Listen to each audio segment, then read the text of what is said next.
দেশে ফেরার পর বিএনপির ভারপ্রাপ্ত চেয়ারম্যান তারেক রহমানকে গণসংবর্ধনা দিতে ৩৬ জুলাই সরণিতে প্রস্তুতি নিচ্ছেন দলের নেতাকর্মী সমর্থকরা। ইতোমধ্যে ৩৬ জুলাই সরণিতে ভিড় করছেন তারা। এ নিয়ে জানতে আমরা মইনুল হাসানের সাথে যোগাযোগ করছি। তিনি ৩৬ জুলাই সরণিতে রয়েছেন। মইনুল, তারেক রহমানের সংবর্ধনাকে ঘিরে ৩৬ জুলাই সরণি এলাকার কি অবস্থা আমাদেরকে একটু জানাবেন।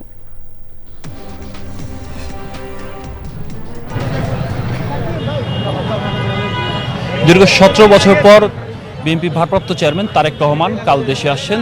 তাকে সংবর্ধনা দেওয়ানোর জন্য পূর্বাচল ৩০০ ফিটে কিন্তু এক মঞ্চ তৈরি করা হয়েছে এবং বিএনপির পক্ষ থেকে কিন্তু এখানে বিশাল এক আয়োজন করা হয়েছে। আপনারা দেখছেন কিন্তু এই অঞ্চলকে ঘিরে এবং কালকে তার প্রত্যাবর্তন উপলক্ষে কিন্তু এখানে হাজার হাজার নেতাকর্মী এখানে উপস্থিত হয়েছে এবং সকাল থেকে কিন্তু এখানে মানুষজন আসা শুরু করছে এবং বিএনপির পক্ষ থেকে আজকে জানানো হয়েছে ১.৫ কোটি মানুষ এখানে কালকে সমাবেশে উপস্থিত থাকবে।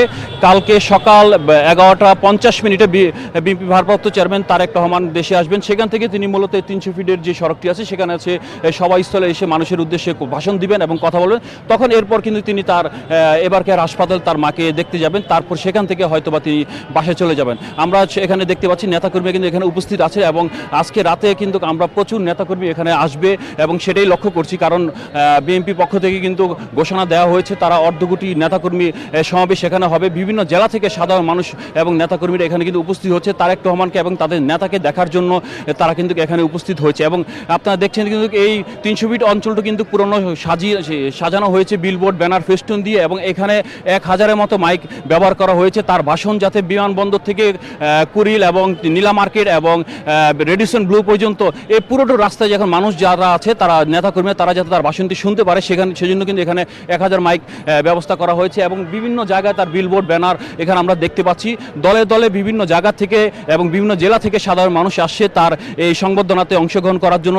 প্রিয় নেতাকে এক নজর দেখার জন্য ১৭ বছর পর উনি দেশে আসছেন। সে আবেগ ভালোবাসা সব কিছু মিলে তারা এখানে দলে দলে যোগ দিচ্ছেন এবং আইন শৃঙ্খলা বাহিনী কিন্তু আমরা যে সম্পর্কে জানতে পেরেছি এখানে প্রচুর আইন শৃঙ্খলা নিরাপত্তা বাহিনী এখানে উপস্থিত আছে। তারা কিন্তু তারেক রহমানের নিরাপত্তার জন্য এখানে অবস্থান করছে এবং পর্যাপ্ত চেকিংয়ের ব্যবস্থা এখানে আছে।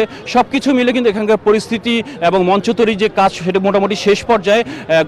কালকে তারেক রহমান আসবে সেই উপলক্ষে আর কি সবাই এখন এখানে জড়ো হচ্ছে। হয়তোবা প্রিয় নেতা কালকে এখানে আসবে তার দেখার অপেক্ষায় তারা এখানে রয়েছে। এ ছিল আমার কাছে সর্বশেষ। মইনুল, ধন্যবাদ আপনাকে।